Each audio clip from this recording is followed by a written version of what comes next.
Welcome back to Backspace Academy.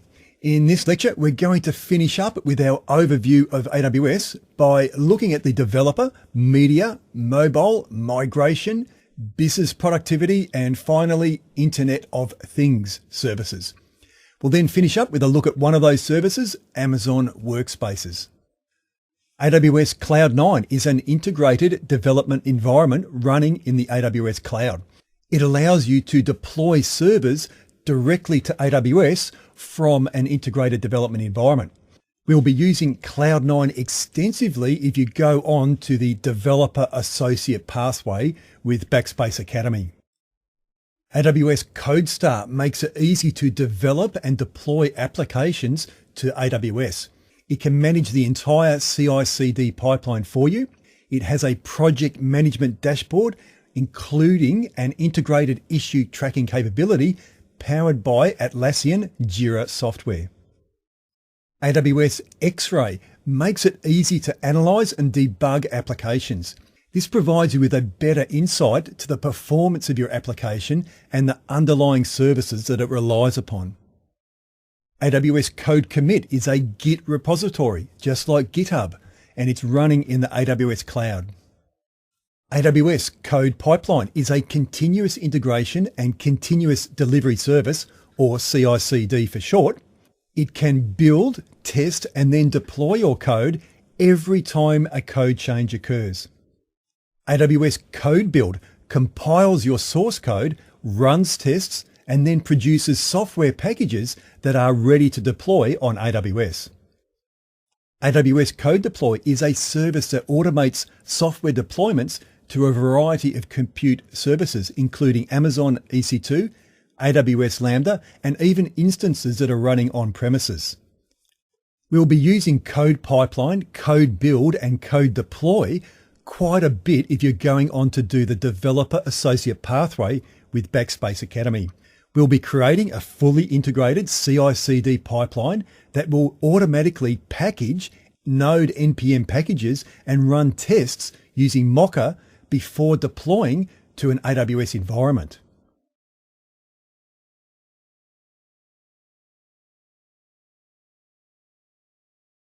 AWS recently acquired a media production services company called Elemental, and as a result, there are some very high quality broadcast media services available on AWS.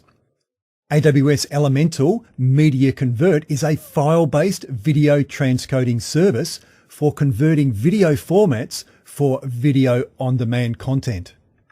Media Package prepares video content for delivery over the internet. It can also protect against piracy through the use of digital rights management.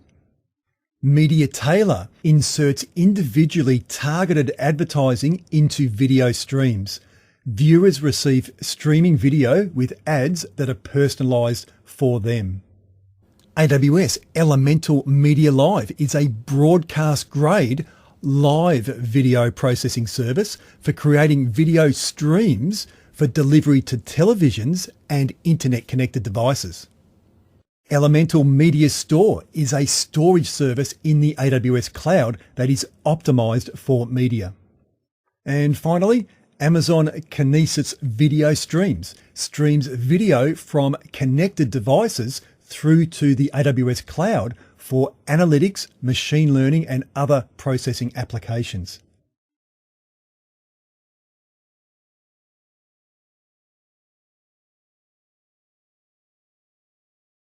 So let's have a look at the mobile services that are available on AWS. AWS Mobile Hub allows you to easily configure your AWS services for mobile applications in one place. It generates a cloud configuration file which stores information about those configured services. AWS Device Farm is an app testing service for Android, iOS, and web applications. It allows you to test your app against a large collection of physical devices in the AWS cloud. And finally, AWS AppSync is a GraphQL backend for mobile and web applications.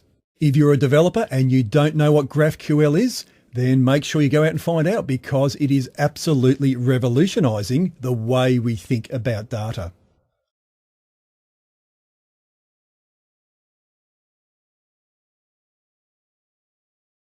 So let's have a look at the migration services that are available on AWS. AWS Application Discovery Service gathers information about an enterprise's on-premises data centers to help plan migration over to AWS. Data that is collected is retained in an encrypted format in an AWS Application Discovery Service data store. AWS Database Migration Service orchestrates the migration of databases over to the AWS cloud. You can also migrate databases with one database engine type to another totally different database engine type. For example, you can migrate from Oracle over to AWS Aurora. AWS Server Migration Service can automate the migration of thousands of on-premise workloads over to the AWS cloud. This reduces costs and minimizes the downtime for migrations. AWS Snowball is a portable petabyte scale data storage device that can be used to migrate data from on-premise environments over to the AWS cloud. You can download your data to the Snowball device and then send it to AWS, who will then upload that to a storage service for you.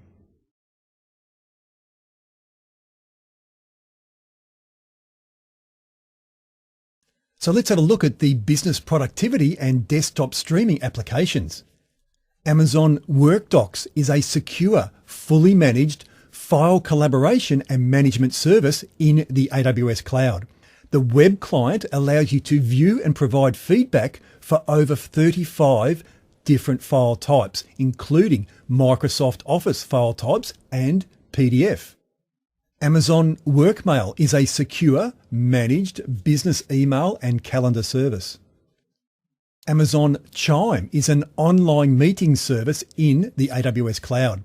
It is great for businesses for online meetings, video conferencing, calls, chat, and to share content both inside and outside of your organization. Amazon Workspaces is a fully managed, secure desktop as a service. It can easily provision streaming, cloud-based Microsoft Windows desktops. Amazon AppStream is a fully managed, secure application streaming service that allows you to stream desktop applications from AWS to an HTML5 compatible web browser. This is great for users who want access to their applications from anywhere. Now, one area that is really progressing rapidly is the Internet of Things on AWS. So let's have a look at some of these services. AWS IoT is a managed cloud platform that lets embedded devices such as microcontrollers and Raspberry Pi to securely interact with cloud applications and other devices. Amazon FreeRTOS is an operating system for microcontrollers, such as the microchip PIC32, that allows small, low-cost, low-power devices to connect to AWS Internet of Things. AWS Greengrass is software that lets you run local AWS Lambda functions and messaging, data caching, sync, and machine learning applications on AWS IoT connected devices. AWS Greengrass extends AWS services to devices so they can act locally on the data they generate while still using cloud-based AWS IoT capabilities. There's some really cool stuff going on game development on AWS. So let's have a look at some of it. Amazon GameLift allows you to deploy, scale, and manage your dedicated game servers in the AWS cloud. Amazon Lumberyard, you can see there we've got some images of some pretty cool stuff. It's a game development environment and cross-platform AAA game engine on the AWS cloud.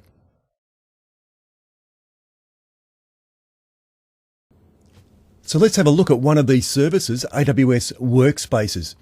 Now, Workspaces, it will stream a Windows desktop to your end users. Now, that is great if you've got an enterprise of hundreds of employees. you can get those new employees up and running quite quickly. Now, this is not a lab, and I encourage you not to do this as a lab. The reason being is that to create a workspace is quite quick and easy, but to clean it up afterwards and making sure that you don't get a bill at the end of the month is not as easy. So probably best if you just sit back and watch me actually do this rather than take the risk of getting a bill at the end of the month.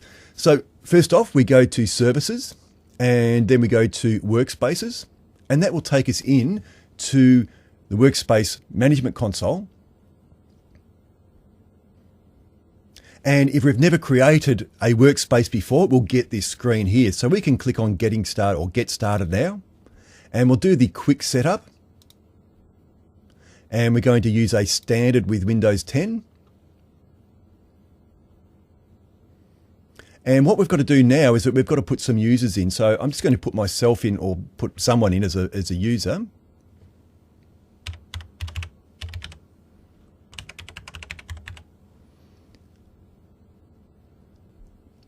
Okay, so that will actually now launch or create a workspace for us.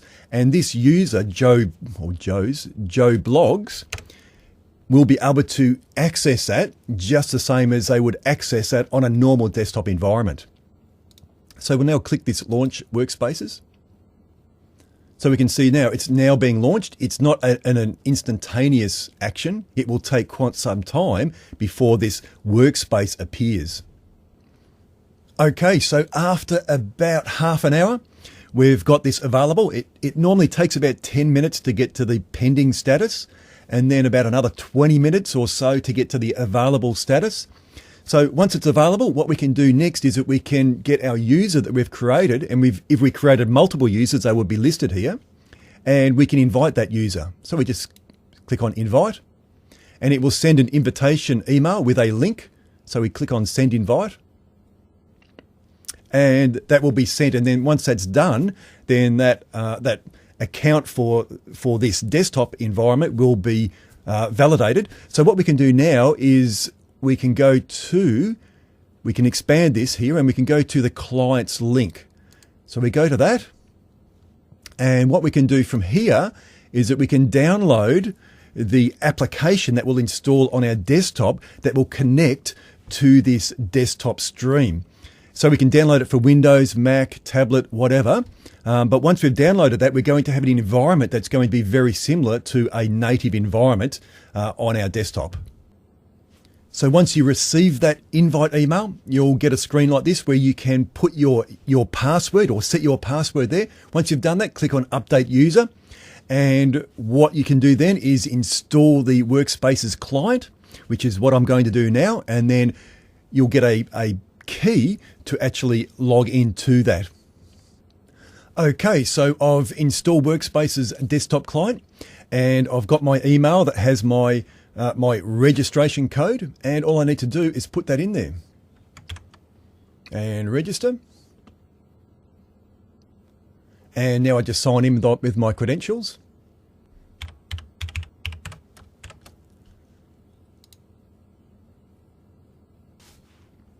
Okay, so now we have a fully blown Windows desktop environment, Windows 10 environment. So if we go to here and we go to View and we go Show Full Screen, we're going to have something that is identical to a native desktop environment. So I'll just do that now.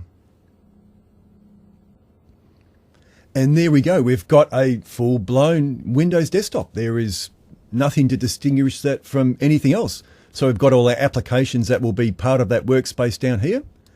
And if we want to get out of that, we just go put the mouse to the top of the screen here, and a little drop down will come, and just go back to View and Exit Full Screen. So now we need to, first off, we need to remove this workspace. So we select the workspace, and we select Remove Workspaces and Remove Workspace. So that will take quite a while for that to happen, probably around about 10-15 minutes. But even when that workspace has been deleted, the Workspaces application has actually created a simple AD directory for us And when we delete that workspace, we're still going to be billed for that. So we can see here, note, simple AD and AD connector are made available for you free of cost with workspaces, workmail or work docs. If there are no workspaces being used for 30 consecutive days, you may be charged for this directory as per, the pricing terms and conditions, blah, blah, blah. So we don't want that to happen. So I'm going to go into it now and delete that all as well. So the first thing I'll do is go into directories. I'll select that and I'll do actions and deregister. Okay, so that is, it's staying registered now, but it'll take some time. Again, nothing happens quick with workspaces. Okay, so now after 5-10 minutes, it's now no longer registered. Okay, we can see there, no longer registered, but it's still there. We're still going to get billed for it. So if we go to the directory service, so we go to services and then directory services, we will see that it is still there. So that what we need to do now is we need to delete it from here as well. So we can't just directly delete this here because it's still got, if it would have still had that association in here, we wouldn't have been able to delete it, but now we can delete it. So we click on delete and we just need to put the name of it there. So I'm just going to copy that over.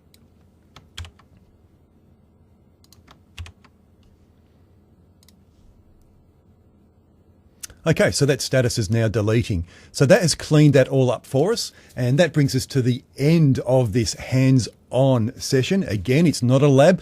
I don't recommend that you actually use this unless you are thinking about using this with your corporation or something like that. So I'll see you in the next one.